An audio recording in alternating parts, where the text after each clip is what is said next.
Good morning, everyone. This is the session first of day 4, and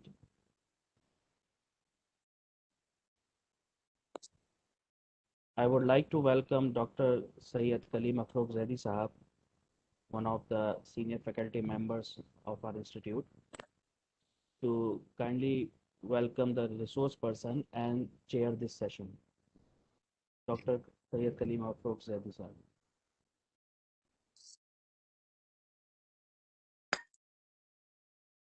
Hello, are you hearing me? Yes, sir. Yes, sir. It's okay. Let us start.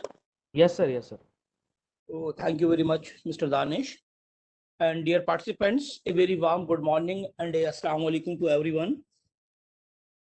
As you know, we are going to organizing a webinar on, and it is in continue. Therefore, and you are also familiar that the humanity knowledge and needs multiplying the demands on engineering grow. This means the future will be fall of a new opportunity for engineers, researchers, academicians. However, inventive tools and technology for the betterment of humanity is a special task. Therefore, the coordinator, Mr. Danish, has invited the best researchers, research persons, scholars for delivering their knowledge, delivering their lectures and sharing their knowledge for the successful of the event as well as for the betterment of the academicians. Now today, as we have Mr. Dr. Nawab Alam is with us, therefore a brief idea about the spokesperson. He did BTech from West Bengal University of Technology, Kolkata, and PhD MTech from IIT Roorkee. He is currently working as a assistant professor in the Department of Electrical Engineering, National Institute of Technology, Warangal, Telangana, India. Full stop. His area of interest includes production coordinator, power system production and optimization, adaptive production using phasor measurements, unit network, microgrids analysis, productions and optimizations, distribution systems, estimations, hydroelectric engineering, distribution automation, artificial intelligence, technique, numerical and methodologic optimization techniques. He has published more than 20 research papers and presented in various reputed journals and conferences.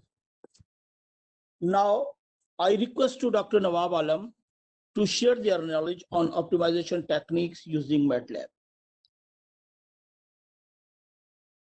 Hello, I request. Thank you, sir, for giving me this opportunity. I will stop my video, only go through the audio so that... Now you can share with a number of the participants are there. So I request you please share your knowledge. Yes, sure. Thank you.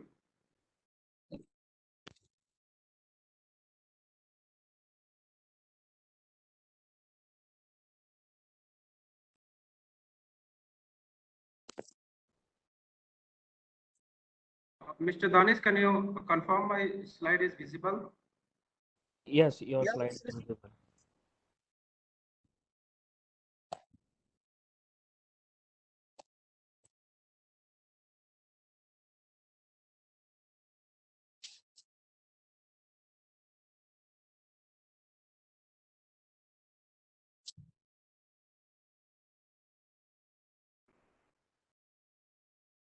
Good morning to everyone. In this session, I'm going to talk about optimization techniques in power optimization techniques in MATLAB. Means through MATLAB, I'm going to talk about these various optimization techniques.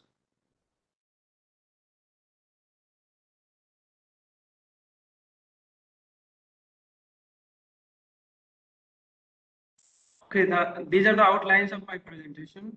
During this 2-hour session, I will cover the following items. Initially, I will talk about what exactly optimization is. Then I will talk about how mathematically we formulate these optimization problems. Then I will talk about various types of optimization problems that exist in almost all engineering and design fields. Then I will talk about various solution approaches that were adopted for solving optimization problems. These solution approaches are categorized into two. One is analytical and another one is heuristics. So I will talk about both of them. And then I will discuss one optimization technique whose name is particle swarm optimization in a little detail. And then I will go for MATLAB coding for this particle swarm optimization. And I will also let you know how you can use the algorithms which were already available in MATLAB for solving any type of optimization problem. So why we need optimization? Actually, I am from electrical engineering background, and in the field of electrical engineering, we have several optimization related problems. Some of them I have listed over here, such as optimal power flow problems, security constrained economic dispatch problem. These two problems are basically online problems, means we have to solve this problem within a few seconds, and the solution need to be implemented for basically controlling power output of the generators. So these have to be solved very faster. Other problem is just siting and sizing of distributed resources, just like we have solar photovoltaic systems, and we have wind turbines. So where we should locate in the system, so that is a planning problem. It need to be solved in a last time, but solution has to be more accurate. Then we have optimal placement of PMU that we call as a phasor measurement unit. Then we have protection coordination, that is how protective relay we should provide the settings that whenever there is a fault, it should operate properly. Then this maximum power point tracking problem in a solar PV system. So on solar PV system, and when basically solar insolation falls, then it generates basically electrical engineering. So at which electrical voltage and current level we should extract the power so that it should be maximum. So that problem is again an optimization problem. Again, we are nowadays implementing basically energy storage in the system, electrical system.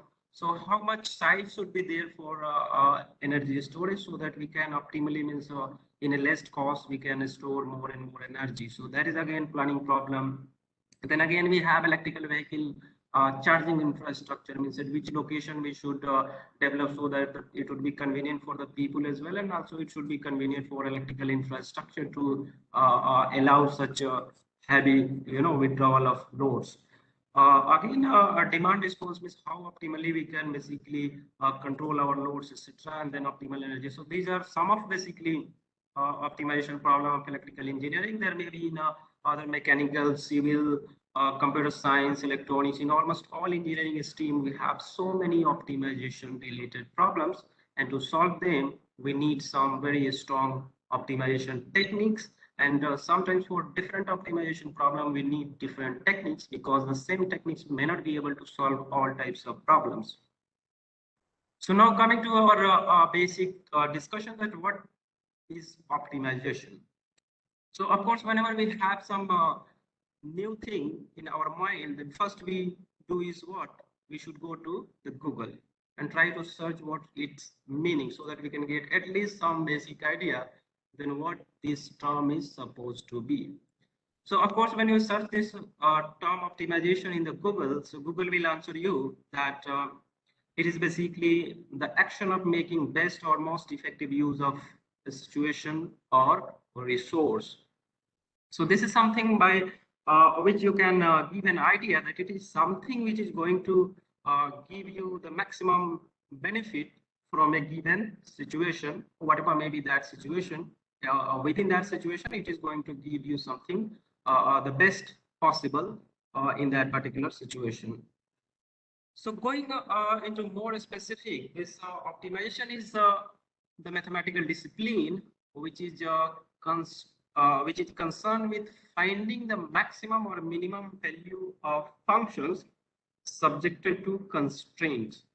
So this optimization come within mathematical discipline, and it is a concern with finding maximum or minimum value of maybe one or more functions within some constraint. Means there should be some condition. It's not like just finding minimum or maximum of a given function, but also there may be some conditions with that function. That conditions also need to be satisfied. So sometimes when you do solve optimization problem, then we may target to reduce error. Sometimes we may need to reduce the error of our design, or sometimes we may be that we want to minimize the overall investment.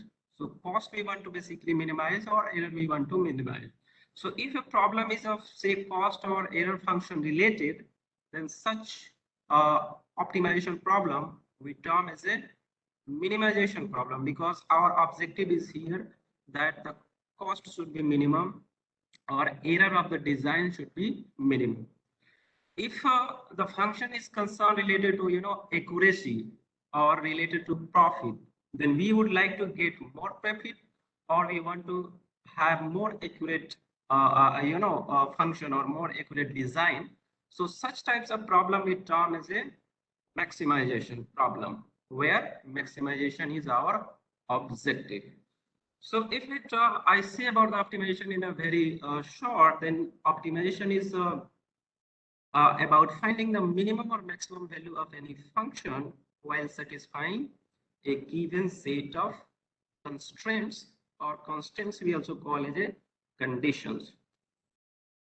So going ahead with this optimization is a way to find the value of control or decision variables for which the given objective, certain objectives are obtained while satisfying related constraints or conditions.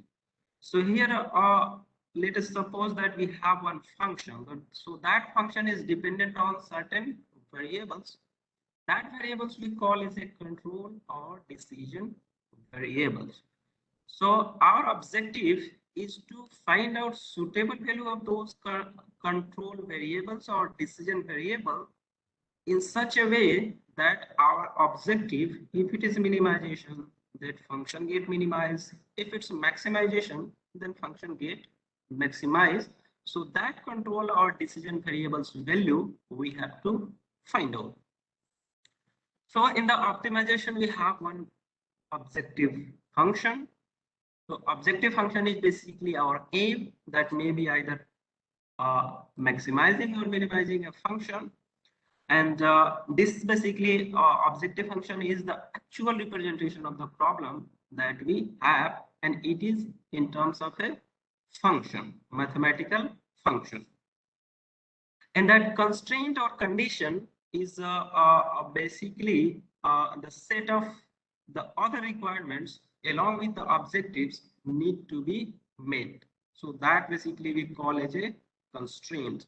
For example, if you want to buy one car, so your target would be that I should have maximum comfort, but I should have less cost. It should be more fuel efficient. There may be several others your requirement. Along with those conditions may be that I don't want to invest money more than 10 lakh, or maybe as per your budget, maybe 10, 20 or 30 accordingly. So that limit is basically the constraint, but your objective is that you want probably the best possible car within your constraint. Okay, so that may be that would be the constraint, and getting car would be your objective of your required type or required size.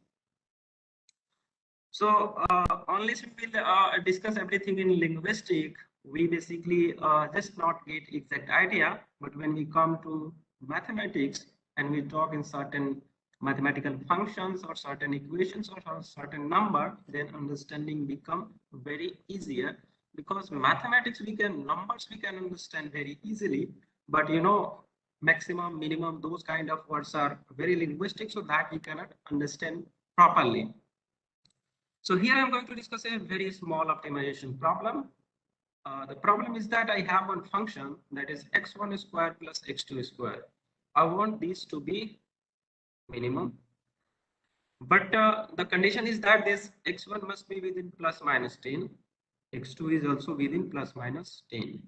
So here optimization is that I want this value to be minimum. If you remember that this is one sphere, okay, this is one circle, okay, so that value you have to basically get x1 square plus x2 square.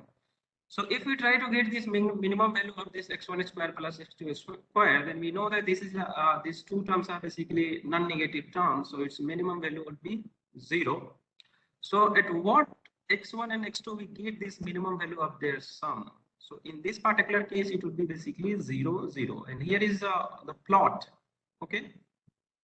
So if x1, x2 is say other than 0, then its value is larger in either direction. If you just increase x1 in positive direction, the function value will go up and up on this say on the third axis. Similarly, if you change this x2 either in both direction, positive or negative, this function value will be higher. And the minimum value would only be there when x2 is 0 and x1 is 0 at the bottom. So for this problem, if we want to minimize this particular function, so we have to find out a point on which this function or this height is basically the lowest or least or minimum. So this is one problem. So since it is a circle, there is only one point at which it would be minimum. In other case, it may not be minimum. But we may have objective function, something like this one, whose domain would be, so many valleys. Okay, and there will be one of the valleys which will be much deeper, or say having at the most lowest point. So if objective function is like this one, actually this objective function, if we plot, then its curve will come like this one. So in earlier case, we seen that the finding optimal solution was quite easier because it was very smooth surface. So if you, for example, drop one ball, one say a small ball, then that ball will go to the deepest point. But here in this case, when we have multiple valleys and we are interested to find out the deepest valley, then this problem is very much complicated. So finding out this x1, x2 value at which this function give minimum value is very difficult. So for such types of problem, with just ordinary mathematics, we cannot solve. We require some advanced mathematics to get basically this minimum points. So such problems we basically call as an optimization problem, where objective is to find out either minimum or maximum of the function subject to certain conditions. Here these two examples or problems that I shown you, they do not have any constraint. They're just having a limit on this x1, x2, that it should be within some range. But there may be certain conditions that x1 plus x2 need to be 5, or maybe x1 plus x2 need to be 10 or something kind of that. Or maybe x1 into x2 should be something. So if those kind of conditions will also become here, then it would become much more difficult. So as in general, optimization problem is basically defined in this way, that I have one objective function f0, which is dependent on x. And that x value I have to find out, so that this f0 is the minimum. And there are another set of functions fi, which may be I is equal to 1 to m. Is there may be many conditions whose value should be less than equal to 0. And there may be another set of conditions or equations that should be equal to 0. So here we have inequality type conditions or constraint, and here we have equality type of constraints. And this x must be within certain limits, certain lower bound LB and upper bound UB. So all types of optimization problem that exist in the world can be converted into this format, okay, where we will have one objective that here in a standard form we term as a minimization problem, but we can also write as a maximization problem, because a maximization problem is a negative of minimization problem. So for example, we want to go to maximize the function instead of minimizing, then in this format we just need to take negative of that maximization, that will become minimization. So if just we put a negative sign, then the domain will change from maximization to minimization, minimization to maximization. So this one is a very generalized class of optimization problem, and all the problems that exist in this world can be converted into this standard format. So if we get solution of these types of, we get actually algorithm which can solve this type of optimization problem, then our task is done. So all the algorithms that we basically develop for solving optimization problem, we try to develop the algorithm to solve this kind of generalized problem. So once the problem is able to solve this generalized class, then any problem we can convert into this one, and we already have the algorithm for solving this. So algorithm will give the result. But again, it depends on which type of these functions are, either it's a linear, non-linear, convex, non-convex, variable requirement, which whether the variable has to be a real number from say minus infinity to plus infinity, or maybe this is just some say integer value 1, 2, 3 kind of thing, or whether it's having also fractional number. So again, depending upon this variable, it may be a different type, but this is a generalized class of optimization problem. So here this one is objective function, and this is we call as a inequality type of constraint. This GIX we call as a equality type of constraint. LB is lower bound, UB is upper bound, and X must be within that lower and upper bound. Only then the solution would be feasible. So here our objective is to find certain value, say certain X is star, which basically satisfy this function, and also it's give the minimum value of F0. So our aim through optimization is to, we have to find X value within this range in such a way that these two conditions are satisfied, and at the same X, this F value will also get minimized. So this one is a generalized class of optimization. Now I'm coming to the various types of optimization problems. So depending on conditions or constraint, we have two types of optimization problem. One we call as a unconstrained optimization problem, where there is no conditions. The two examples which I shown to you, we are not having any conditions except this limit on this say variables. There was no other conditions in that one. So those two problems were basically unconstrained optimization problems. Okay, where we have just objective function and there is no other conditions that we need to meet except these limits on variables. Similarly, the second type is constrained optimization problem. So here again we have objective function, but here is the condition that this is dependent on X and Y. So condition is that X plus Y must be equal to 2. So whatever this X and Y we consider, that must satisfy this X plus Y equals to 2, and on that value this X or Y value we want, such as this value will become minimum. So here if you think that the here solution would be 0, 0, but in this case when condition has come, then 0, 0 can never be solution, because X plus Y must be equal to 2. So 0 plus 0 is 0, not 2. So this condition is not getting to satisfied. So that 0, 0 is not basically solution at all for this problem. So all set of value we have to select whose sum is basically 2.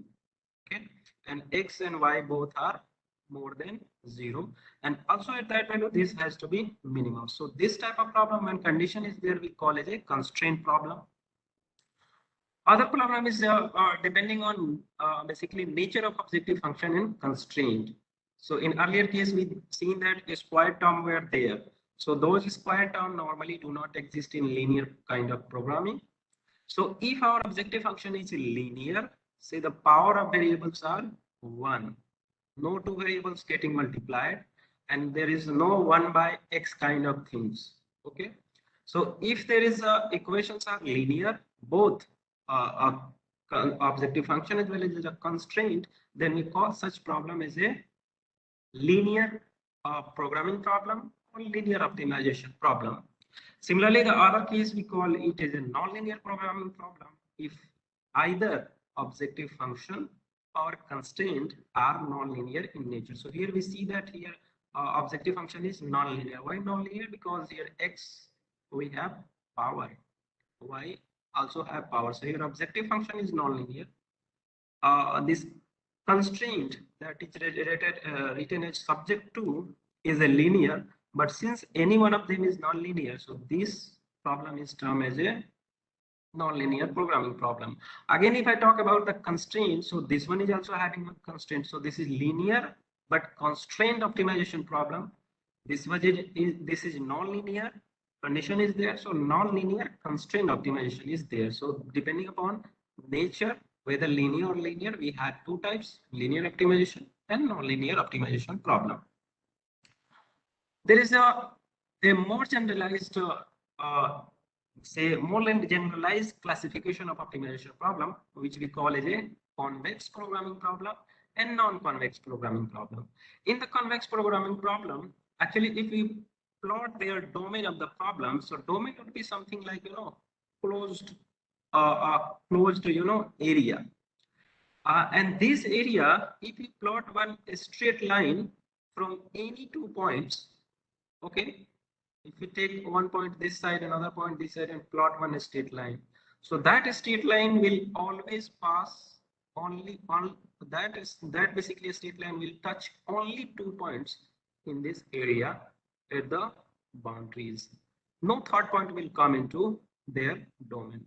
So such types of problem we call as a convex programming problem.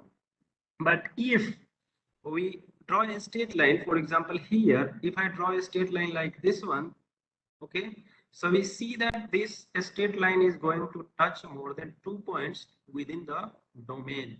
So if it is going to touch more than 2 points, then that problem we call as a non-convex programming problem. So here our linear and non-linear is disappear. Here we are just talking about convex and non-convex programming problem. And in analytical method, these play crucial role. We need to first identify that whether problem is convex programming or non-convex programming. In the convex programming problem, solution is one, and that solution is optimal. But in non-convex programming problem, we may have multiple solutions. So the two examples which I mentioned earlier, the first one was among the convex programming, because if you draw one straight line within that such space, that straight line always touch only 2 points, no third point. Okay. But in the second problem, you see there were multiple valleys. So if you plot on a straight line, then a straight line might have touched many points on their surface. So the second problem was coming under non-convex one. So depending upon the nature of control variable, that whether it's a continuous variable or discrete variable, again we have different types. So if the variable is continuous, we call as a linear or nonlinear programming. If there is a discrete variable, that one of the variable, for example, should be either 1, 2, or 3. Second variable may have any real number. Okay. So if there is requirement that one of the variable has to be discrete or say integer, then we call such problem as a mixed integer kind of problem. So if again problem is basically linear but variable requirement is integer kind of thing, then it would be mixed integer linear programming. And if some nonlinear programming, the nature of problem is of nonlinear, but requirement of variable is discrete in nature, then we call as a mixed integer nonlinear programming problem. Now coming to the solution approach. So as I mentioned you that we have basically two types of solution approach. One approach we call as a analytical optimization techniques. Another one we call as a heuristic optimization techniques. So these analytical optimization techniques are purely based on mathematical findings or say mathematical concepts. So this optimization is having this optimization technique has one year proof that whether it is going to find out you the best solution, whether the solution is optimal or not. So proofs are there for these algorithms. Then these come under analytical optimization technique. They mostly follow this mathematical concept and go always on a right direction. Another one we have there, which we call as a heuristic optimization techniques, where searching is done in some random way. Okay, randomly some solution is generated within the domain and check that whether objective function constant were satisfied or not. If not satisfied, then change again the solution, consider another set of variables, again check those objective function. So some hit and trial kind of things were there, but you know, because of this having very advanced computers, we are having these methods which were based on hit and trial were very efficient nowadays for solving even very difficult problems, the problems which basically not solved by analytical techniques, because all analytical techniques require certain assumption or certain conditions has to be fulfilled, which for a actual design or actual engineering problem we not always allow such assumptions. But with heuristics, we can allow those things. So most popular optimization technique is simplex method, gradient based method, then Newton method, interior point, sequential quadratic programming were there.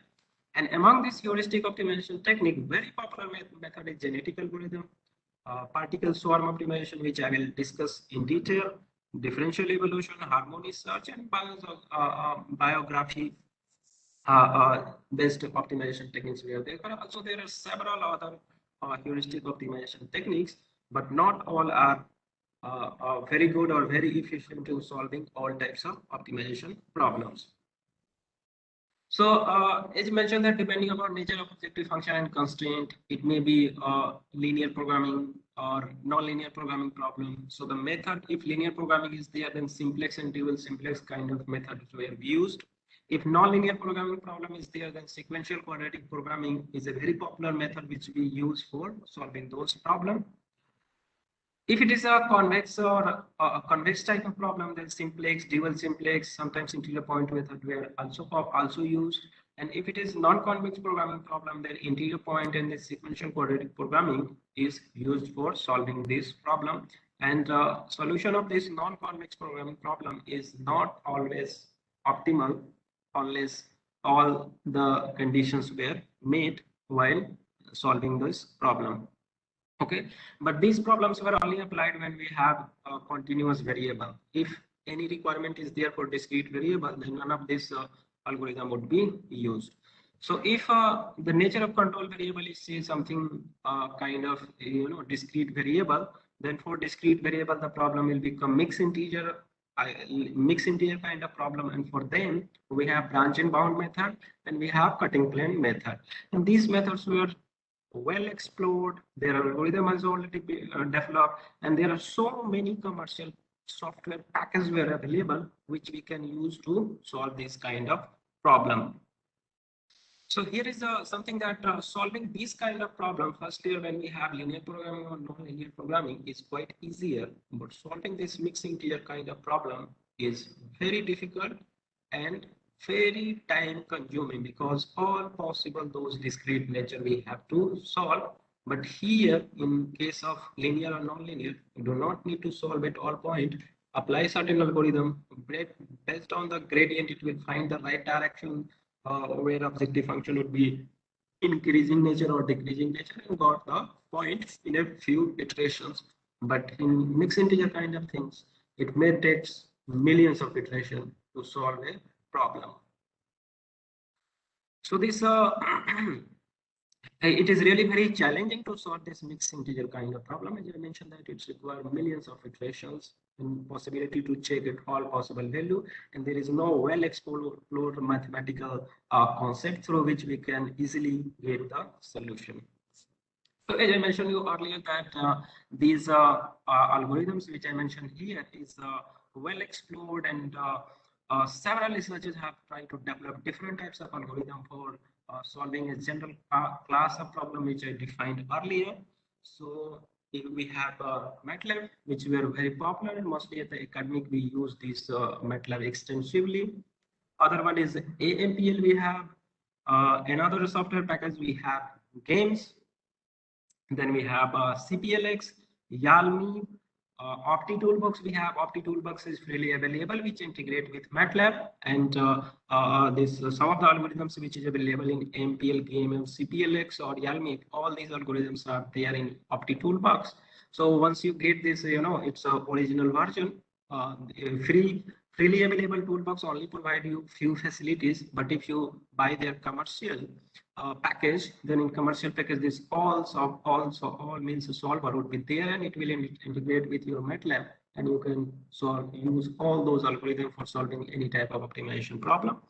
Another one we have is TOMLab. TOMLab is also integrated with MATLAB, and it's having much more algorithm than that is available in Opti Toolbox, and some of the advanced algorithms were there in TOMLab, but it's a student version or free version license were just given for 1 month only. So when you are going to solve it, you can register with your email ID. They will provide you one license that again integrate with MATLAB, and you can solve it.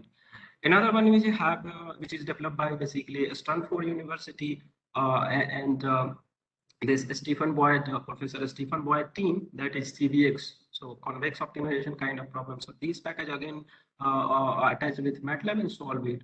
So overall, MATLAB is a mother software which having all types of packages available, which we can use for solving optimization problems. So now let's discuss about what are the issue with all these analytical techniques which I mentioned, and for them we already have different software packages. So the major advantage for this analytical techniques were that these are fast convergence, means within a few iterations and in a very short time they will give you the solution. And the most interesting thing is that solution is unique. Okay, except for a few different types of problem, the solution whenever we get is unique. So fast convergence and unique solution. This is our requirement. For example, if I am solving one real online application related problem like OPF in electrical engineering and constant economic load dispatch problem. So these problem need to be solved. That problem is related to basically one operating conditions of say power system network. So for that condition, it need to run and give results within a few seconds, so that the result would be given to the control center to implement that result. So that has to be very fast. So for such types of problems, these analytical techniques were very efficient. But when we talk about planning problems, so for planning problem, we do not want the solution to become at a very few seconds. What we want is there. The solution that we get must be very accurate. Okay, so in the planning, accuracy is more concerned, but when it is going for the operation, being fast is very much concerned. So this basically the upper advantage is fast and unique solution, which is a very special feature of this analytical techniques, and we highly require it when we solve operation related problem. But they have drawback, and drawbacks is what? The solution depends on nature of objective function. As I told you, so if problem is of linear type, you need to go for simplex. You don't need to apply those non-convex kind of problem. So again, here you need to identify the nature of problem, only then you can select proper algorithm. Okay, so here you should have some mathematical base, only then you can do proper judgment. Another thing is that objective function and constant should be continuous in the domain. Means whatever the range of variable is there, on all possible value of that variable, objective function and constraint must be defined. Only then you can apply. Other requirement in not linear case, but in non-linear related algorithms, first and second order derivative should exist, and they also need to be continuous within entire search space. And this third requirement getting always is very difficult. So because of this one, we do not purely dependent on this analytical optimization technique. We need some other algorithms. And other algorithm, this is the region we call for those heat and trial kind of method. And those methods nowadays have become very popular because they are efficient in solving a problem for which first and second order derivative we cannot be sure that whether it exists or whether it's continuous in the entire domain or not. So these are the main basically region we switch towards heuristic optimization approaches. So heuristic optimization basically have certain advantage. Okay, although it's heat and trial, may take very long time for giving the solution, but these have some advantage. Advantage that it's independent of the nature of objective function. You do not need to classify the problem when you are solving using heuristic technique. It's applicable for any types of problem of any nature. Another thing is that derivative free. We do not need to check that whether objective function and constant are derivable and continuous within that domain or not. These are derivation free. And normally for very large problem, which is having maybe thousands of variable, okay, maybe more than one objective function. So for such types of problem, these algorithms were very efficient. And also for very complicated problems, okay, there are many constrained kind of things. There are many other additional requirement. It's also mixed integer kind of thing problem as well. So for such type of complicated problem, this heuristic techniques are basically only choice. Analytical cannot solve this kind of problem, which is very complex in nature. So that is why these heuristic techniques are nowadays very much popular, and mostly even from mathematics discipline as well as this computer science and electrical electronics. This from almost all engineering STEAM researchers are doing and trying to develop more and more such algorithms which were efficient in solving very complicated problem which were not solvable by analytical techniques. So all these heuristic optimization algorithms were basically inspired by nature or natural events.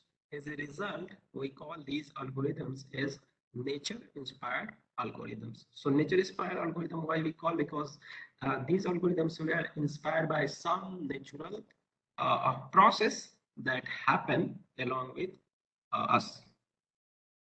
So some of the popular algorithms that has been developed through the time has been shown over here. Initially, evolutionary strategy came, then evolutionary programming.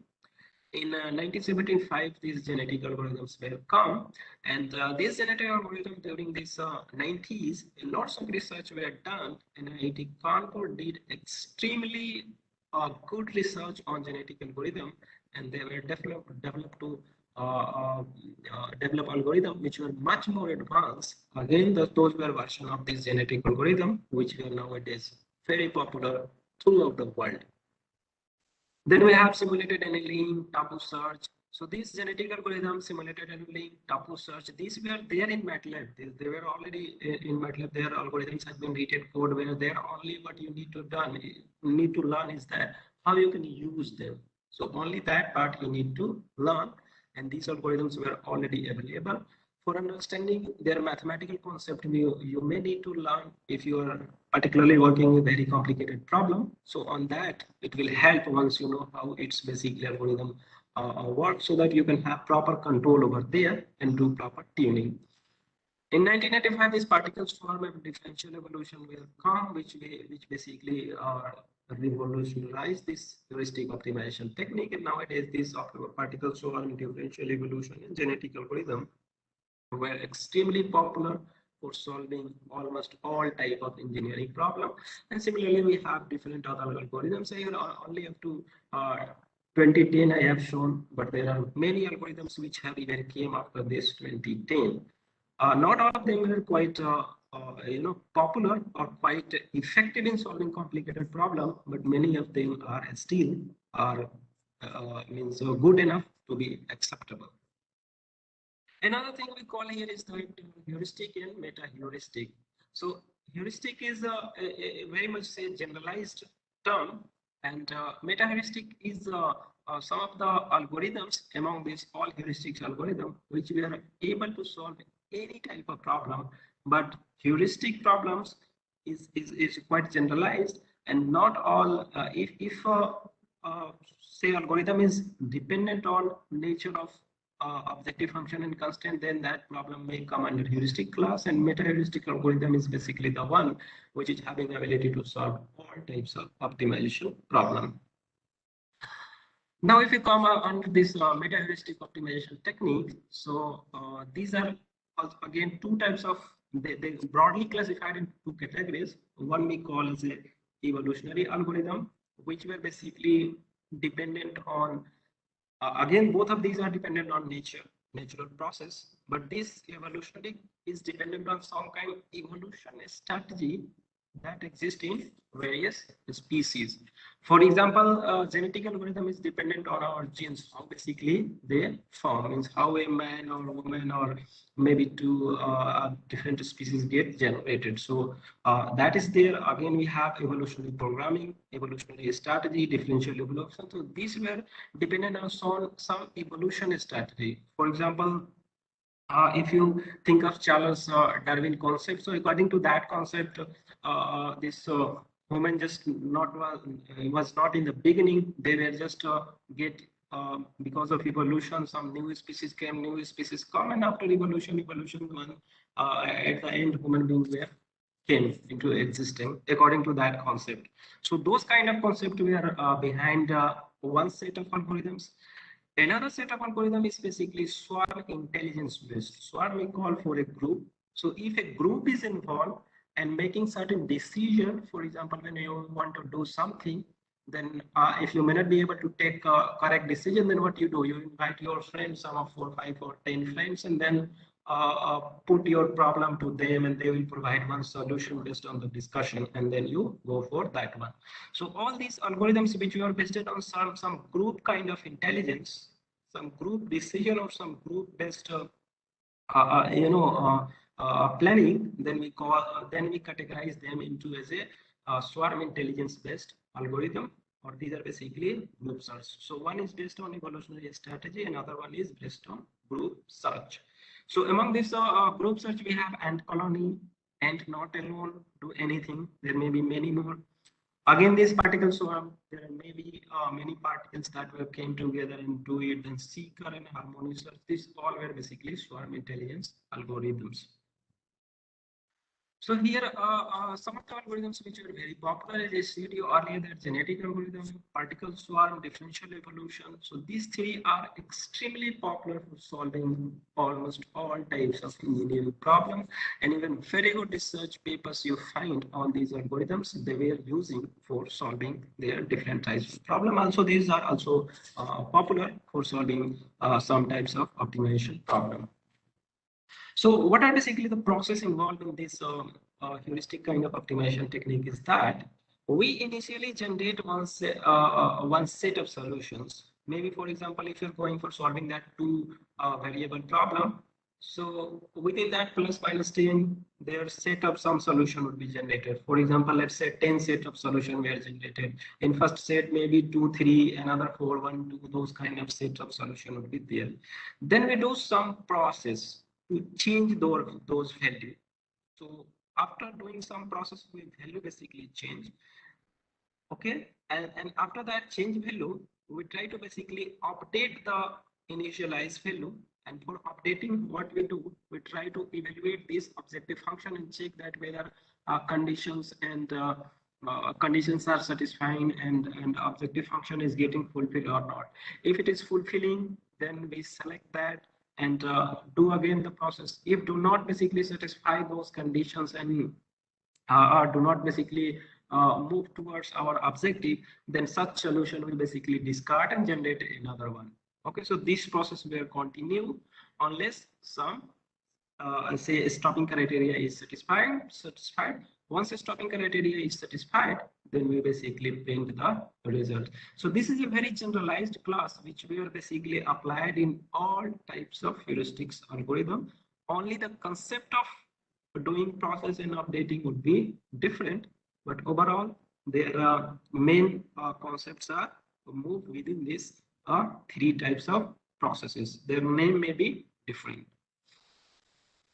So, as I mentioned you that earlier that we need to initialize, then we have basically updating strategy. That is one we call process, then updating, and then selection. So process is basically generating a solution.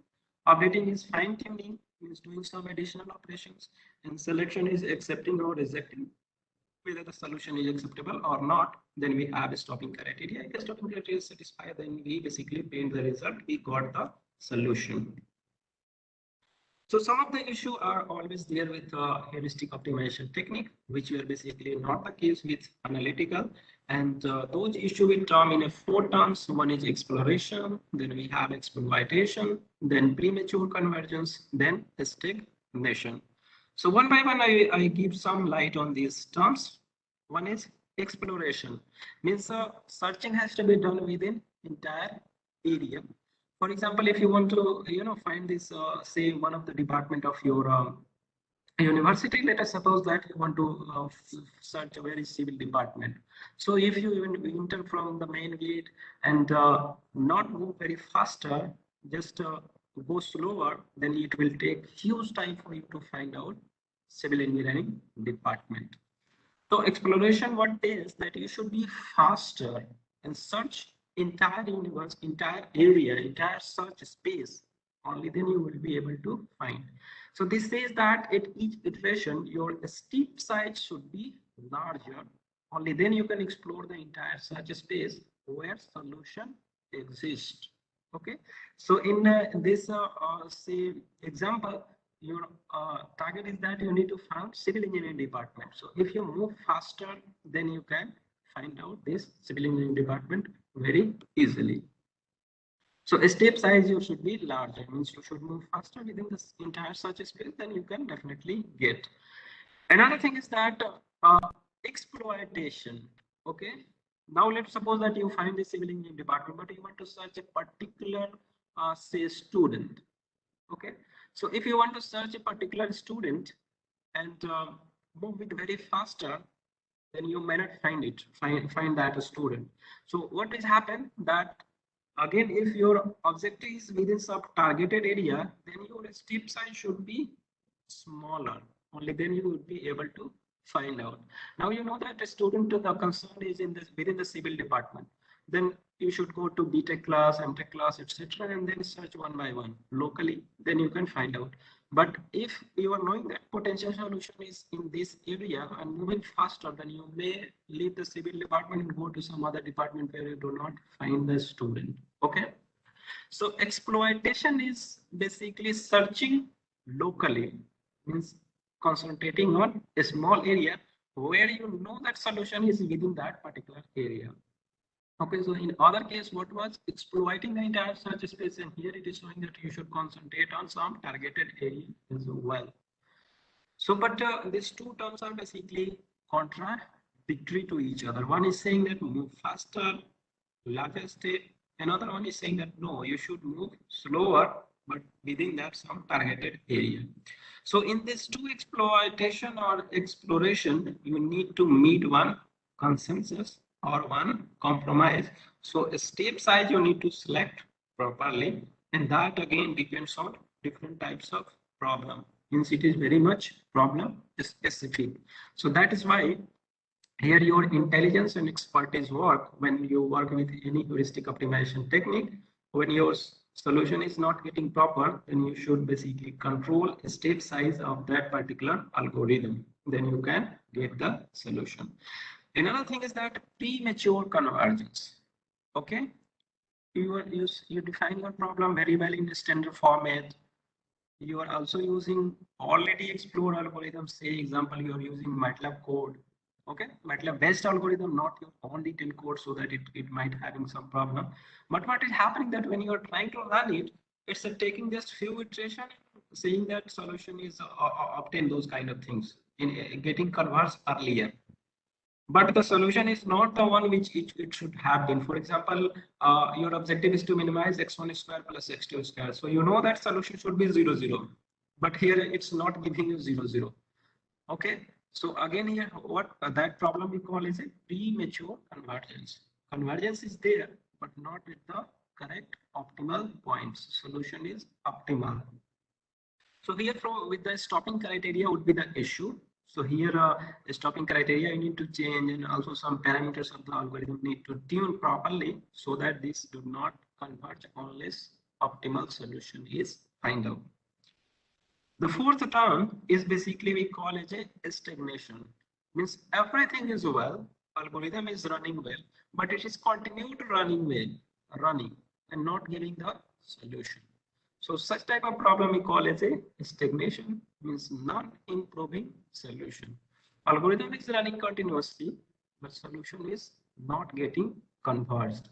And you are trying to stop it, then it is getting stopping and solution is not optimal at all. So this problem we call as a stagnation. So four problems we have with heuristic: exploration, exploitation, premature convergence, and stagnation. Okay. So in all these four are basically controlled with just a single way, that you should properly select parameters of these algorithms. So if you are able to select these parameters properly, so for all these algorithms, they are having different parameters. That may be population size, there may be mutation rate, crossover rate. If you are working with PSO, it has some inertia factor, it has some acceleration factors, population size again involved, which type of this inertia you are considering. So all those were there. So what is that? You should properly tune parameters while solving any practical problem using heuristic techniques. So for parameters, you need to tune it, and it requires, of course, patience and expertise. So with experience, you can gain that how you should have control over that.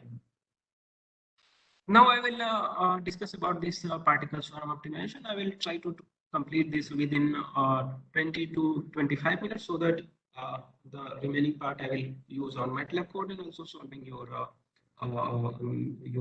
means answering your questions if you have. So here heuristic, it is a particle swarm optimization is one of the heuristic optimization technique, and you can understand that why this algorithm is how this algorithm is popular.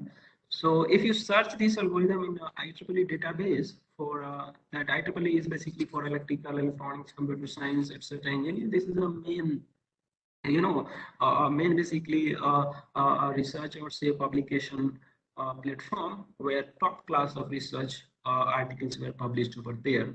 So in that their list, they are having basically over 5 million documents.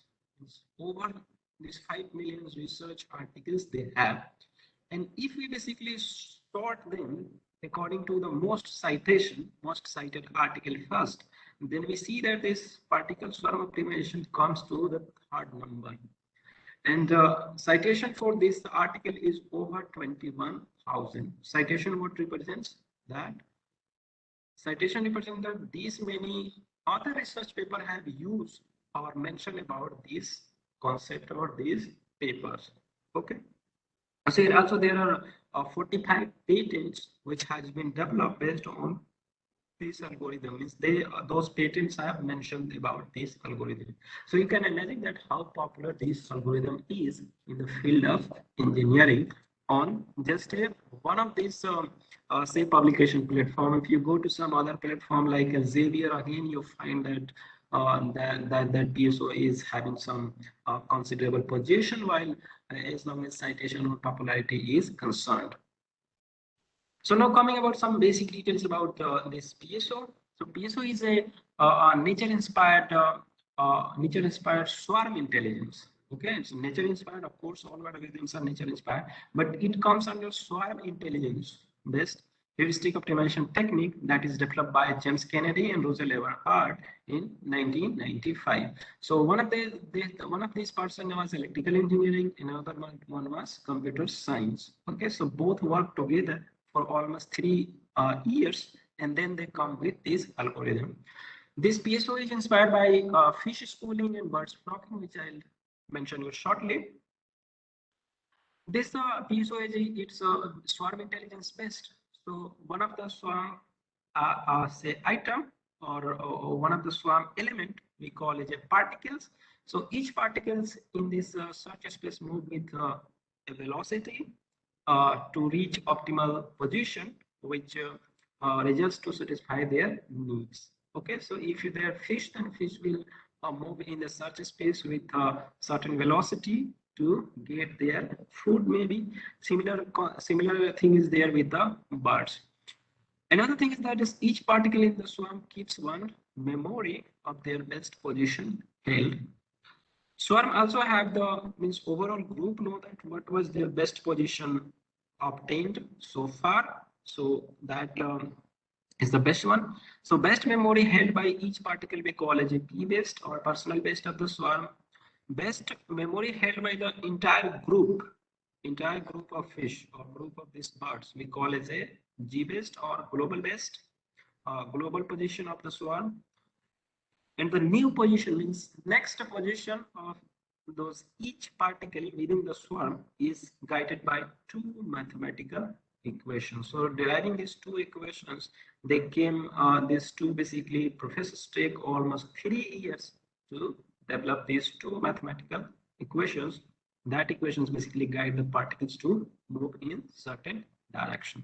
So here you might have seen the fish in water bodies. So they always move in certain group for finding out their objectives, and for them their objectives of course we think is that finding either better location or maybe finding food. So if I select one of the fish, say this one, so on their movement 3 effects are there. One is that it's moving in this direction, so when they say next time step it's continue to be in this direction. The second thing which will affect its movement is that this fish is from its experience is knowing that going to this direction might be good. So it will also, while moving to the next point, it will also have an impact that I should go in this direction. The third impact that is third impression that is on this particular fish is that they are moving in a group. So if group want to go in this direction, so here while making a decision for the next point, this will also try to get influenced by their group movement. So according to the group, they should come on this side. So here in this particular fish, 3 impacts are there. One because of its own inertia or one velocity, it will try to keep on this direction. But let's suppose that its memory is saying that I should come to this direction to get our objective, then it will have some impact to be on this direction. And the third one is because of this group, it should try to come on this direction. So 3 impacts are basically going to decide its next point. And that is the concept behind finding the next solution. Similar thing happened with, flocking birds. So a group of birds are there which were flying in the sky. So again, they will have the 3 impacts. One because of their current movement, another because of their personal, memory that I should go in this direction. And the third one is go where group is going. So all 3 is going to work on each particle to basically decide their next decision. So now coming about their mathematical modeling, how we basically mathematically model. So one which we call it is swarm. Swarm is just a group, and group we also call as a population. So swarm is basically defined as a matrix. And this each row of this matrix is basically one particle. And let us suppose this matrix is an n cross m. So the first row is representing one particle. It means that the search space is basically m dimensional, and this each are their components in that particular direction, that particular say dimension. So if it's n dimensional, then there should be m dimensional. So there should be m components of each particles. So this m basically represents that the problem is of m variable. And here this n, that is 1, 2, 3, n is basically set of the solution. So population size is here n as per this matrix, and number of variables in the problem is m. And here is basically one randomly generated set of solution. So that we represent with capital X, that is population.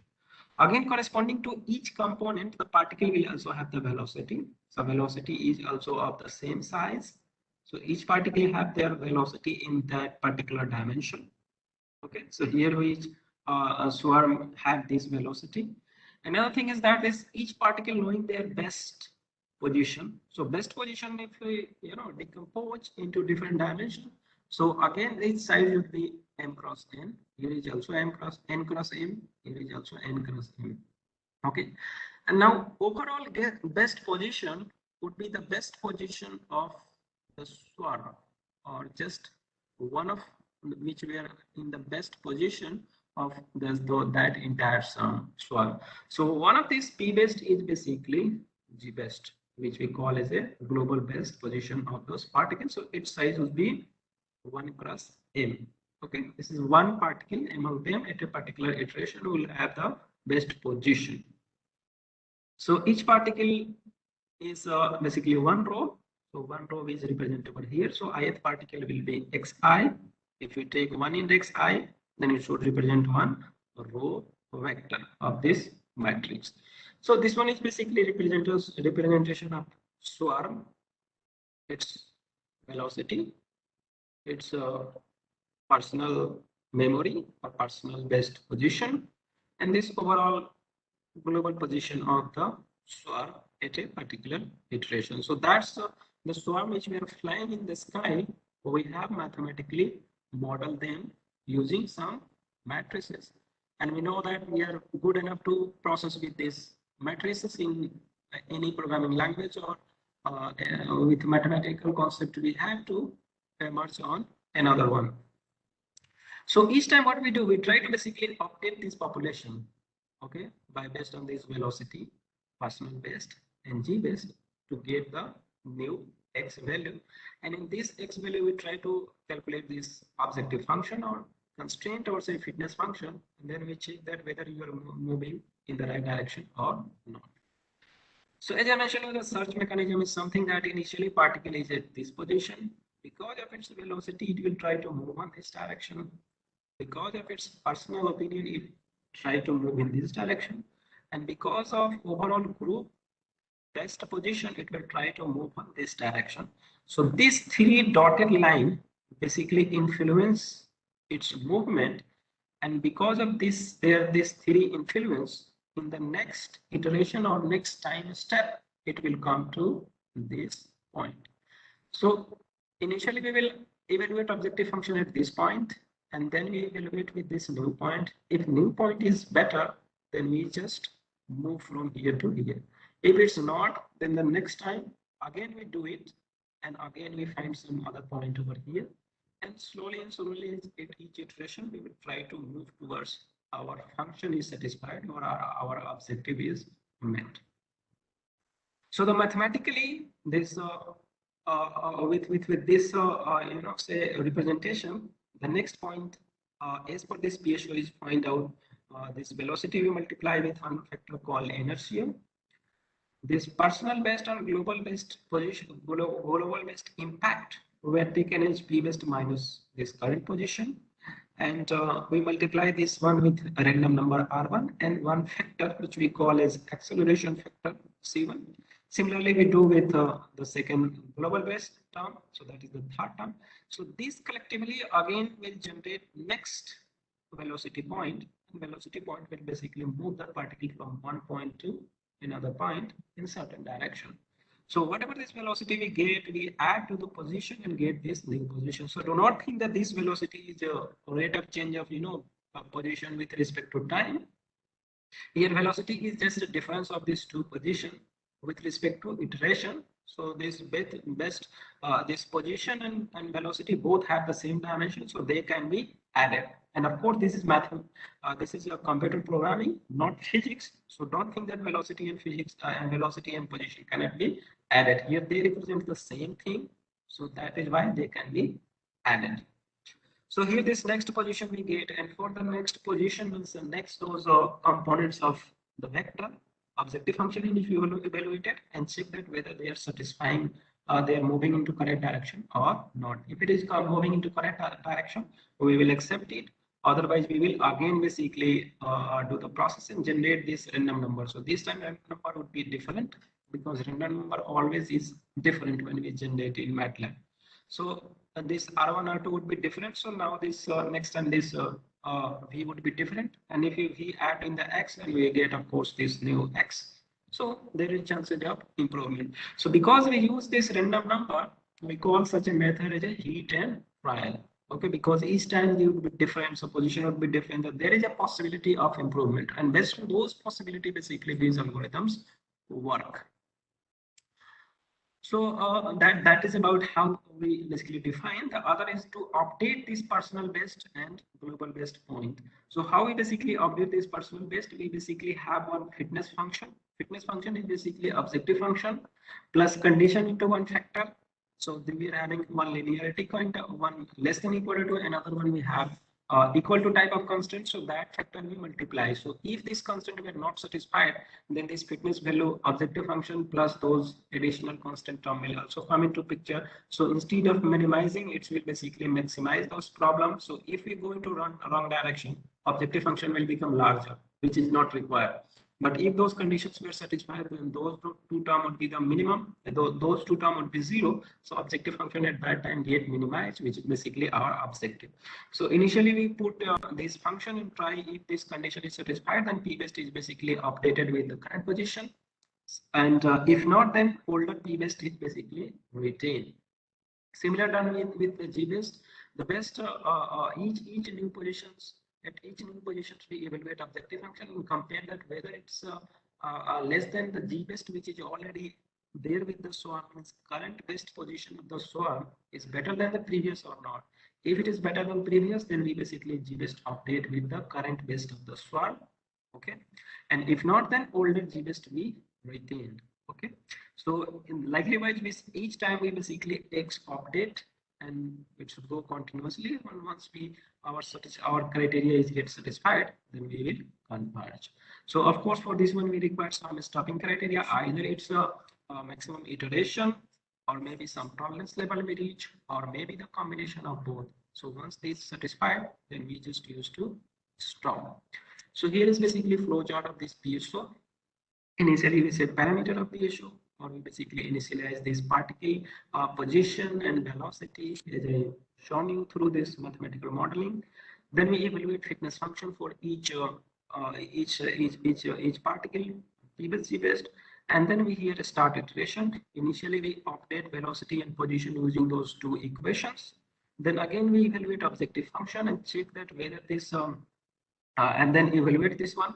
Then again check, this is the simplest one. So we check that whether maximum iteration is reached. If not reached, then counter we increase by 1 and do this process. Means again update velocity. Again we evaluate fitness. The best one we select, rest one we discard and update this p-best, g-best. Again check with the iteration. So this will continue running in a loop. And after sorting either predefined number of maximum iteration or maybe some tolerance level which we set, if that's satisfied, then we stop and we basically print that g-best, and g-best basically give the best position of the particle, that particle which satisfying our objective function as well as the constraint. So likewise we get the solution. So here is our entire algorithm, or say programming platform, that we initially we set this W mean, W max, that is PSO weight related parameters, and that linearly we try to decrease it. Here this one, W max and W mean, and here is current iteration and here is a maximum iteration. So likewise W we get with each iteration, W would be different, and that W is getting multiplied with the velocity term. Okay, so that W we have to define, this C1, C2 we have to define.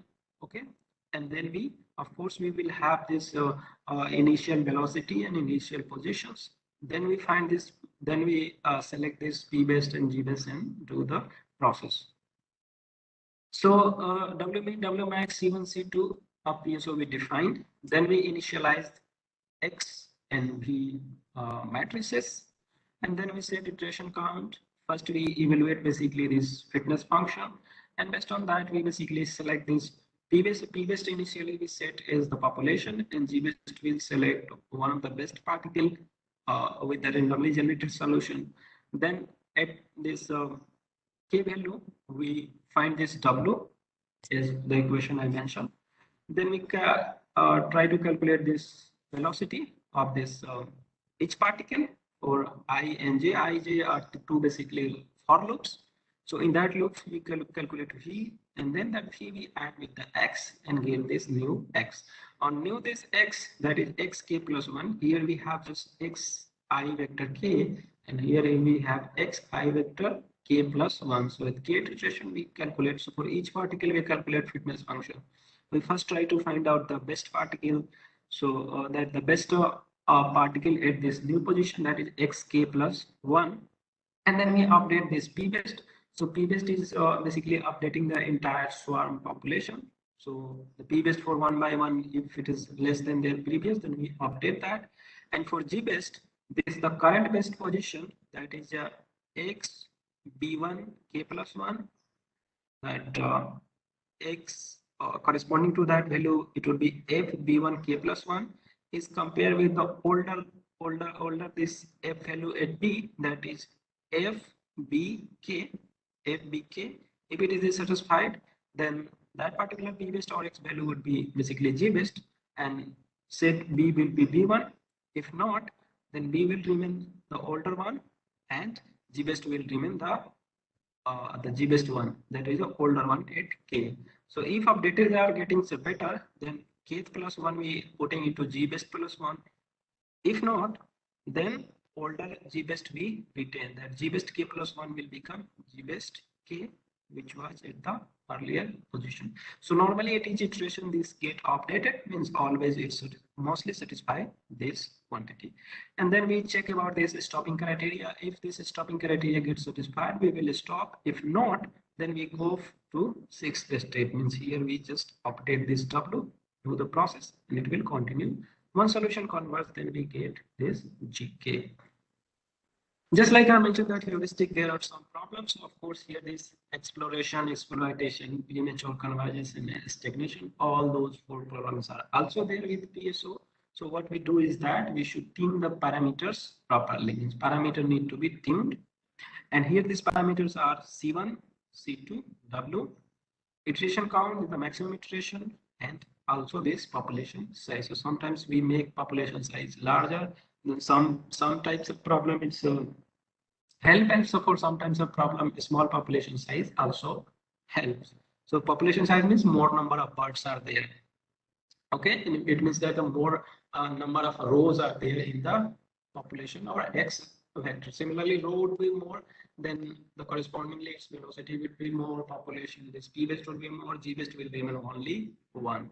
So like this, do some tuning within their range, which will basically with the experience those range we are find out. So we try to keep them within that one. So for better one, it's not there is hard and fast boundary that whatever the range has been mentioned in the paper, you should stick to that one. If any range, any value of C1, C2 is working better for your problem, go for that one. Not depend on previous conventions. Okay, it's not mathematics. It's just assumption, just randomness, which is giving you, guiding you in the best direction. For example, if you want to get some opinion and go to one well-known expert, but that expert is giving you an opinion which is not basically working for you, to go for that, no.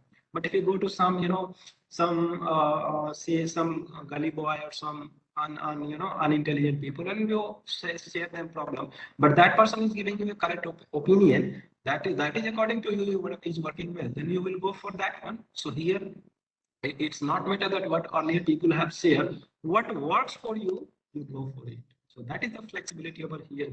That is why we use very much about this. So now coming about this optimization problem, that here is one problem that we basically trying to solve using this PSO as well as some other algorithms which were already in MATLAB. So now I'll go for the MATLAB. So first understand the problem. Here I have an objective function that is defined over here. That is that is minimization problem.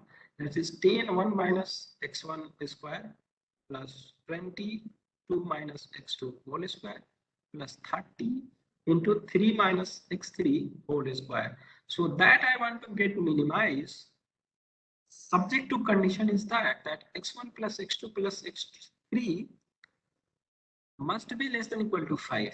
So x1, x2, x3, whatever in the solution will come, their summation never go more than 5. And also x1 square plus 2 into x2 is always less than x3. Okay, so these two conditions would be met, and this x1, x2, x3 must be within plus minus 10. Okay, so this so here the problem is basically well defined. We have 10 into 1 minus square, 20 into 2 minus x2 square, and 3 into x minus into 3 minus x3 square. And the condition is that x1 plus x2 plus x3 should be less than equal to 5. x1 square plus 2 into x2 should be less than x3, and they should be within this range. So the solution of this is that x1 is this, x2 is this, x3 is this. If you add all these three, you will get that the summation is less than equal to 5. And if you square this first one and add twice of this x2, you find that it is less than x3, which might be visible here with you. And the objective function, the value of this one, this function is basically 9 point something. Okay, so this one is basically solution, and we will try to find out using this PSO algorithm in MATLAB. Okay, so this problem is basically I have shared one document, this code. Basically the code which I'm going to use is already shared on ResearchGate 5 years earlier, so you can download it easily. That is at the ResearchGate, and with my name Muhammad Alam, you can get this document, or you simply, if you type my name in Google, this document will automatically come. Is because this have been shared by many people, and over 1 lakh people have basically seen this document. So that document is very popular, and this problem has been framed by me, and this is one general class optimization problem which I always use whenever I give lecture on this optimization and so through the code. Okay, so in MATLAB, we basically formulate these problems something like this one, which I will mention you in the MATLAB itself. And I already have this code which is here on that link for this PSO algorithm by following those algorithms, and then we solve this problem. So let me first here come out from this one and open MATLAB, so that you can have this live demonstration. So far, if you have any question, then you can ask. Because now we are going to do an interactive session, so you can always ask a question if you have.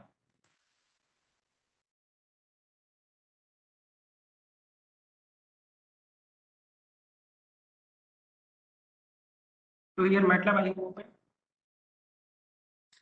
Let me remove all these programs which were already loaded.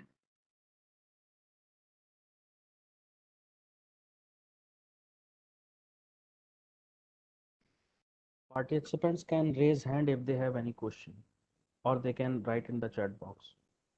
So the first thing let me do is that let me create one folder on which I will write program. So let me name it new codes.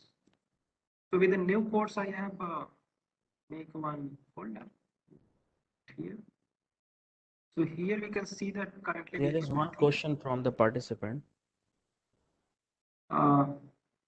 Yes, Dr. Suhaib, you can ask a question. Yeah, good morning, Assalamu alaikum. Dr. Nawab, it's a good presentation. You are continuing. I have a question that from where we get these programming you are showing in the code of MATLAB. Yeah, that I'm going to demonstrate. Okay. Okay. Yeah, I'm going to demonstrate it. Okay, so here I have just open MATLAB. Nothing is there. Okay. And what I'm doing is that I have created one folder on my desktop, right? And I'm taking this address of this folder. Okay, yeah, there is nothing. There is another question from the participant. Yes. She wants to ask that how to choose the value of C1, C2, and W.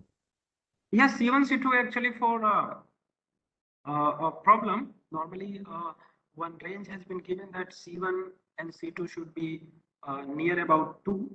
So maybe you can within 1 or 2.5 you can select any value, and W is never more than 9.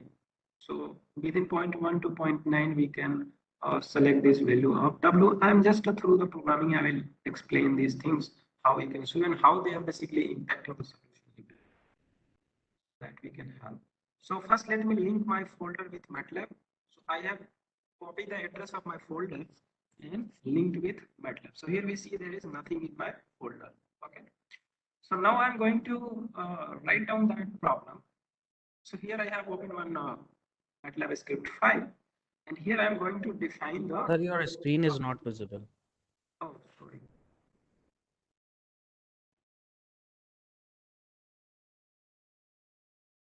My slide is visible. Yes, slide is visible. So how I can share this entire screen? Yes, just press the share button. There option will appear. Share the entire Share screen. my screen. Let me do it.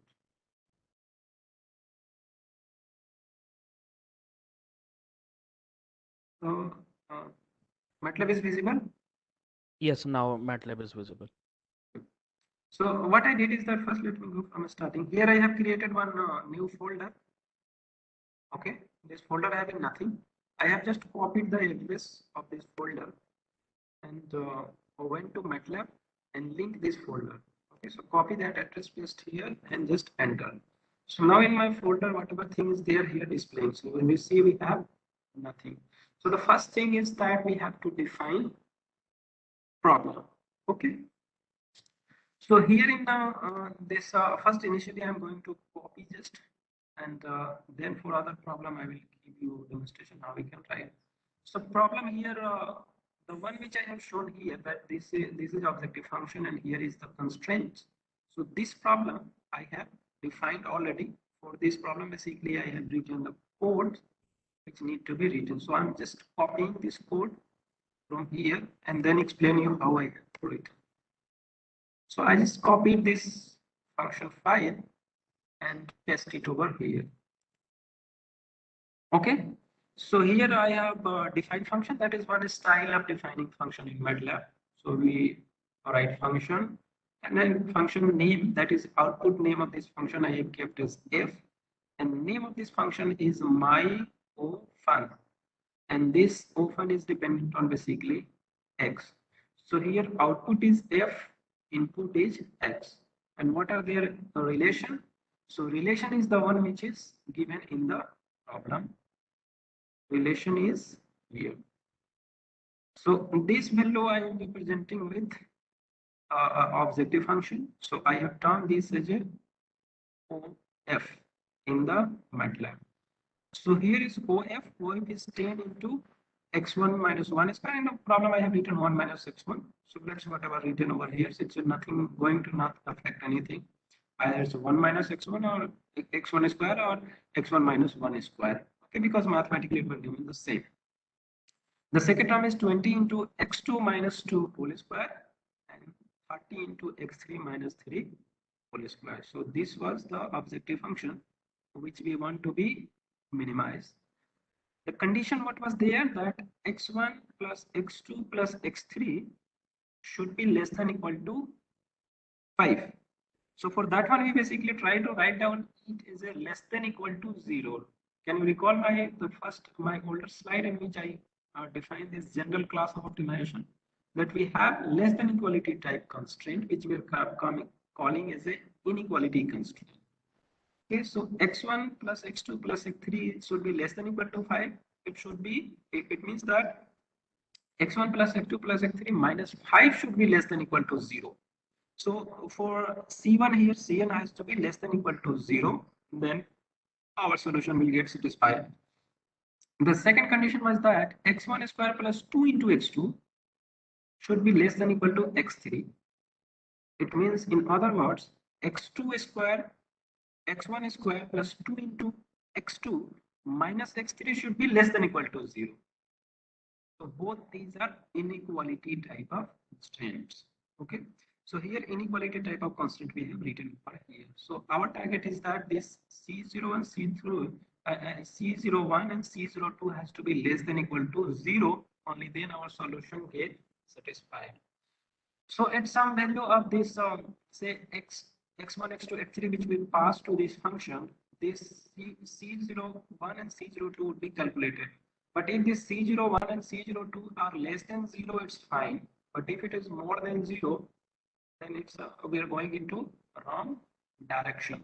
It means that we need to penalize our function output, that is f. Okay. So here I have written some another thing to handle this kind of issue, that if C0 is more than 0, it means there's I defined it some other point is 1 is corresponding to this C01. It's going to be 1. And if it is less than, in other case, if C0 say I or C01 is less than 0, then penalty is 0. So here penalty is 1 and here penalty is 0, and here is one another penalty factor which is a very large number. So our objective is to minimize this one. But what happened that when these two conditions are not getting satisfied, then I'm going to penalize this output. So output basically here f is basically fitness function. So fitness function is objective function plus the impact of constraint. If constraints are satisfied, then this penalty means other part has to be 0. If it is not satisfied, then other part should penalize this output. Okay. So here if it is not getting satisfied, okay, here if it is not getting satisfied these conditions, then it will penalize with 1000 because we are going to sum this C. So if it's having say 1 1, when these two are more than 0, so it will penalize the objective function. So objective function, instead of becoming smaller, it's become larger. So the PSO will not consider that solution. It will try to generate another one. So this one is basically one objective function which we have defined. So next task is to save it. So whenever we save into MATLAB, whatever the name this function is there, which is written over here, that name has to be there. So it's automatically come when we try to save. So we do not need to rename. We need to just save it. So now I have saved it and it has came to my folder, my file, that you can also see from here that now in the C I have my fun. Okay, file is there. The next target is that I should bring my PSO code. So PSO code I will take from my slide, which I have written over here. I have put it into 3 parts. So let me copy all these 3. The first part I have copied, and testing it over here. The second part I will copy.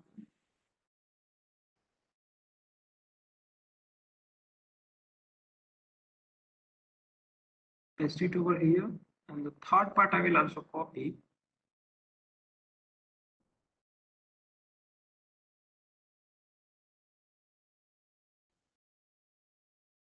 And paste it over here. Now I need to save this file. So this one is basically PSO code. So I have written the name PSO code. So this one is our main file. In this file, what is happening, I will let you explain. The problem was 3 variables. So lower bound I kept 0 0, upper bound I kept 10 10. I can just change any value. Okay. Here number of variables m I have kept 3.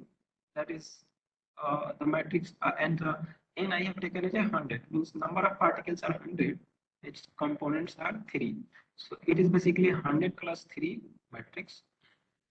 W, which you were asking here, W max I have set as 9, W mean I have set as 4. So within that 9 and 4, this W will vary depending upon the equation which I mentioned, which is also here. Okay.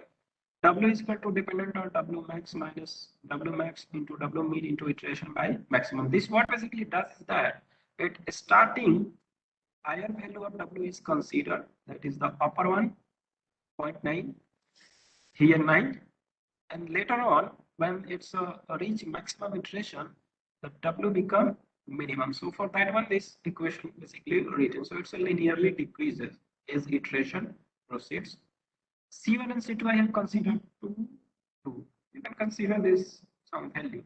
Okay, so here in this problem I have just considered 2 and 2. Maximum number of iteration I have set 1000, means 1000 iteration it will run. And here maximum run means I'm trying to execute that PSO algorithm which we have mentioned 10 times. Sometimes what happens that if I run once, then the solution may not be optimal. So need to rerun it again. So here what I have did is that I have written this code for running it 10 times. You can even change this by changing over here. So I will share this code with all of you. You can use it over here. And for 10 times it is running, and all the processes are going on. Like here initialization is done. So here I'm trying to initialize within lower and upper bound. So initially I'm generating that x. Here I have written that x is x0. Then velocity is considered as 10 types of this x. So that x has came. Now initially to select that which one is the best global best at the beginning. So for that one I have evaluate this my fun, that is my fun, that is this function I am calling. Okay, so x I am passing in this one and f value I am getting. So here I have written this my fun and x0. So this x matrix I am passing to that function, and that function is getting its output. Okay, its output. So that output is having objective function plus this. Sorry to interrupt, Dr. Alam. So yes. One of the participant is asking that if it is possible to share this code in the chat box so that they can try it. Yes. Okay, right now. Yeah, let me just run it and then I can do. I can share it definitely. So here initialization, just I want to let you get correct explanation as I have discussed the algorithm. So here I'm getting this minimum value and corresponding. Is it the same code that is available on the ResearchGate? Yes, in the ResearchGate available. It can be. So I request the participants to download this code from the ResearchGate website, and then they can try it at their own laptop. Let me just share here at the chat box how I can load it. How I can just see this file. You can just copy this code and paste it in the chat box. It will be very large. Okay, anyway, Yes. let me do it. So here is this objective function. I'm just copying it and just pasting into the chat box to everyone. Chat box. So you can copy first the one which is shared by me and put in one file just like that. You first do it, please. Then I'm just sending you another one. This main PSO code. What is here? So you just see there is starting and end, and code is also shared.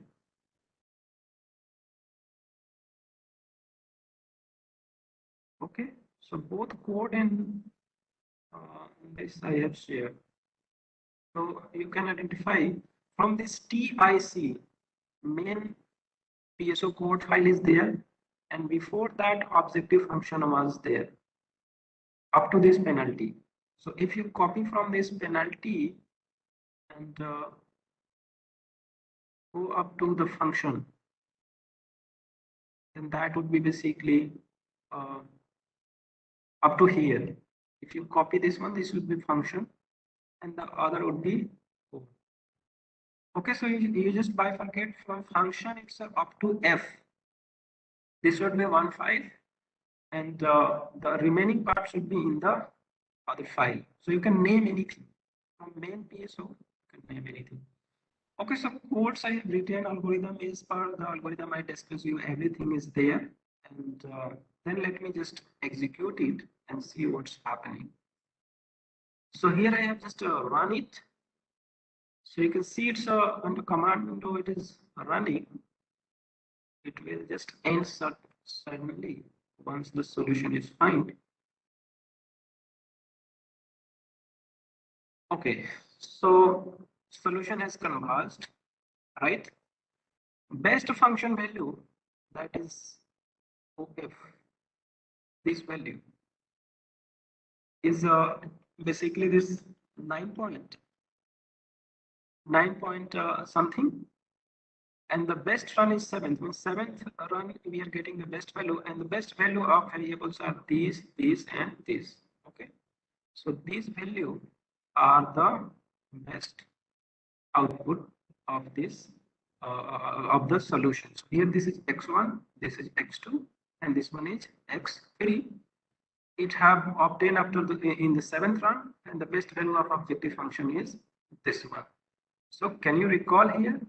I just mentioned you that the best value of x will come like this one. X value are this, and OF value is this one. Okay, so this is the solution. And if we go to next, so here I have mentioned about the solution. Okay, so like you can run this code and get the solution, right?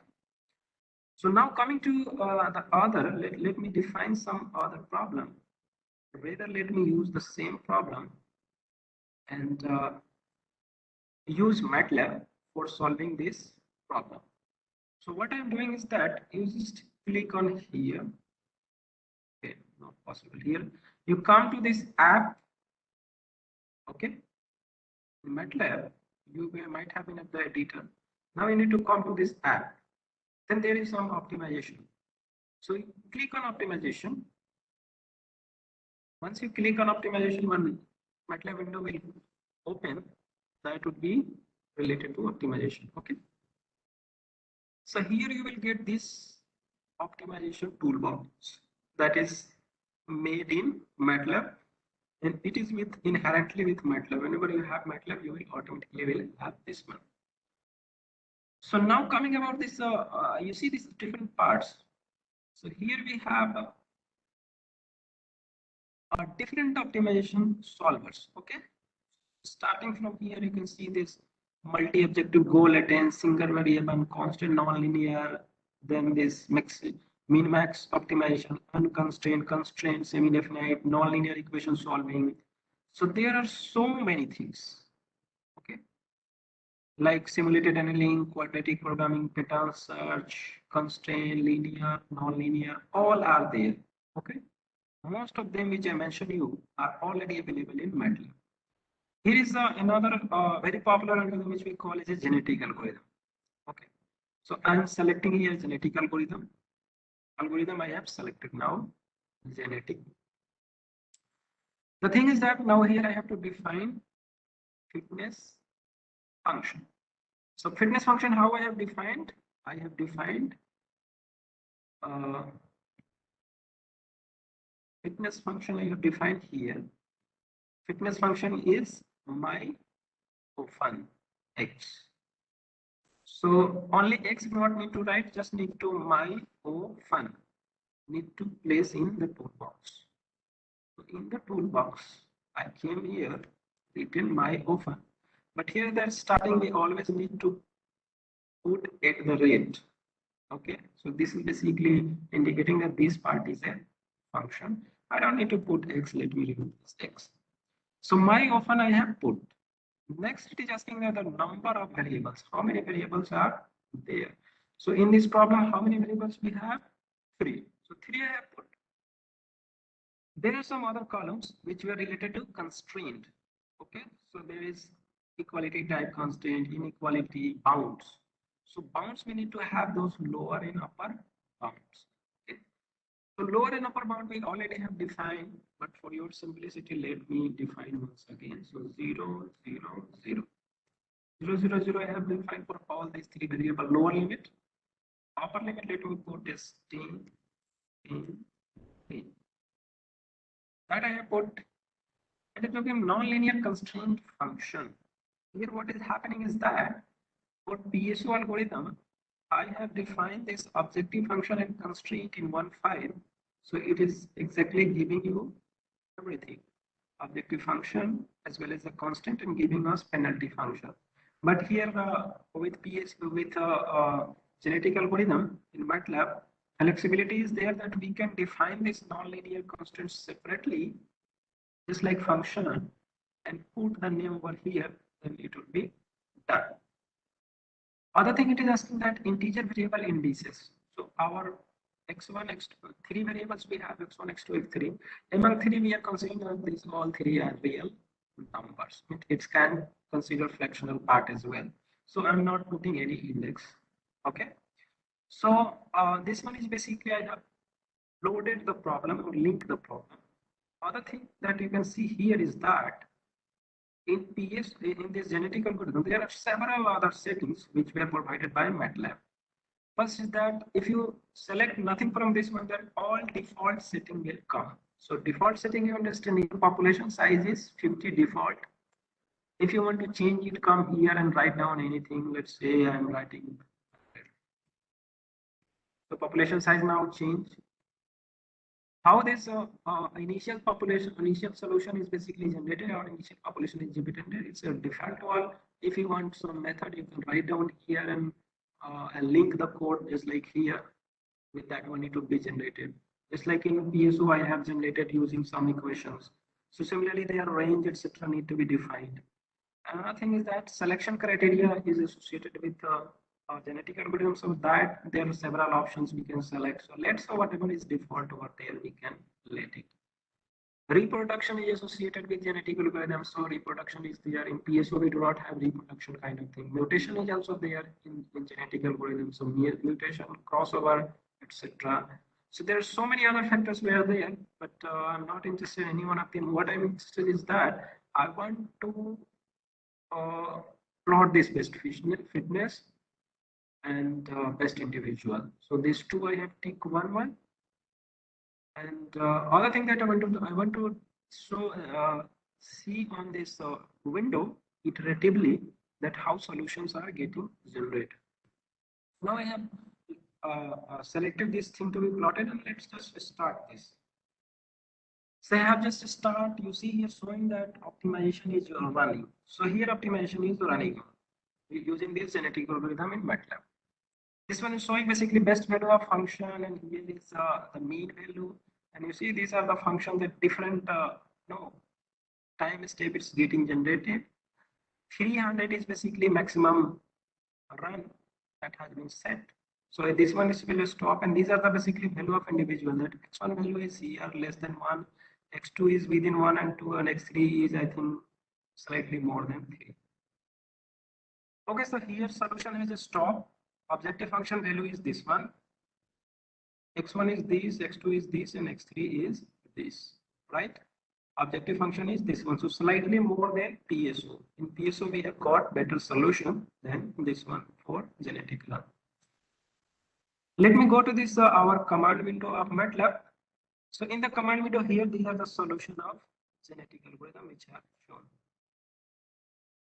Here up to this much it was PSO. So here and here its genetic algorithm started and given us the solution. Okay, so likewise here I am getting solution with ZA. So are you interested to always open this toolbox and do it? If you are not interested, so for this toolbox which I have used right now in the MATLAB, corresponding scripts just like PSO script we can generate with this toolbox. So how you can do it? You just go to File, Generate Code. Once we have run the program, then I'm going to the File, writing Generate Code. So generate code, you do it. So one file has came untitled. So let's by typing its name that my GA codes.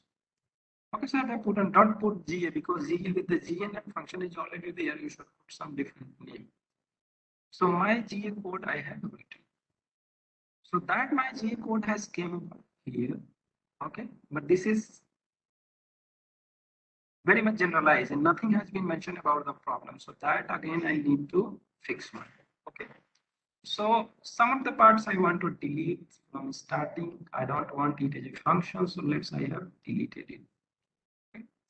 So here, only thing is that option GA. Let me remove this also. So option G is there, then it's showing about population size. So how much population size we can fix here? I need to fix numbers. So we have considered 100, put it 100. Iteratively display this, that's fine. Here there are so many output statements, not all needed. My function is there. Number of variables are 3, so here I need to put 3. Lower bound, LB, I need to define. So LB I can define earlier. So 0, 0, 0. I put over there. UB, upper bound is also required. So UB, I am writing as 10, 10, and 10. Upper bound I have defined, options are already there. So now if I run this one, it will give the solution. So I don't need to go for a script. I need to run this one. So for run this one, I need to go for editor, save it, okay, and run. So if I run, the same thing is going to happen.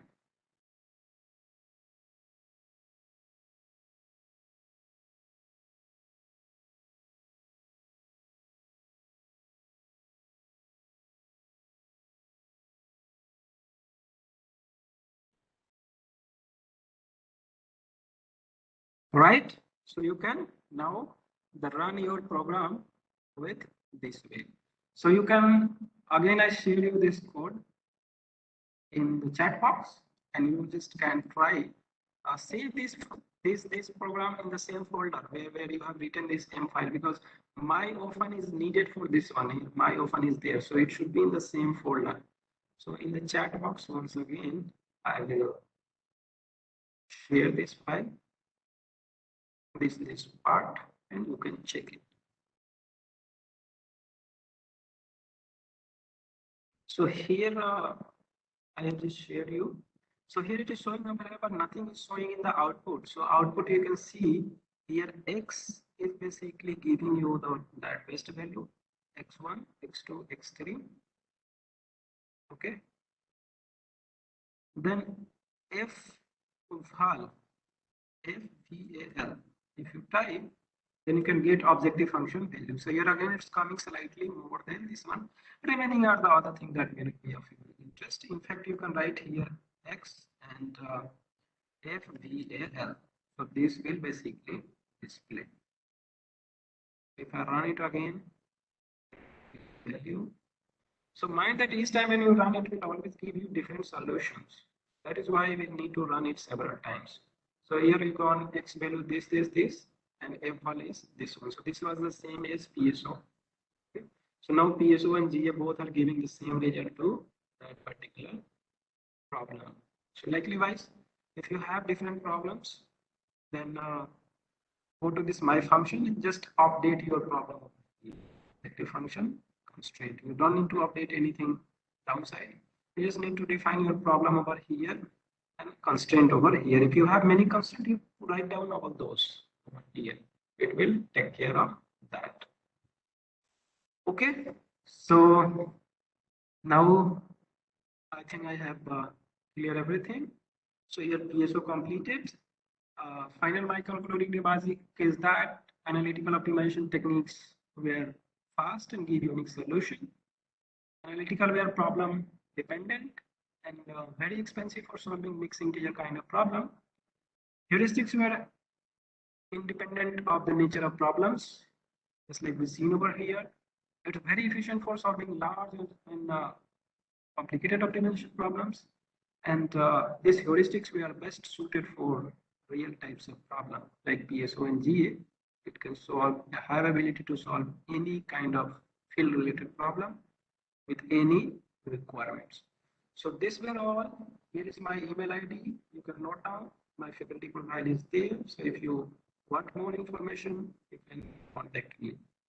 So here I will just in my session. So thanks for your kind attention. So if anything else, if you have them, I would be happy to answer. Thank you, Dr. Mohammad Nawab Alam, for such an elaborate uh, presentation and hands-on session on optimization techniques in MATLAB. Thank you for agreeing to join this session and delivering a lecture.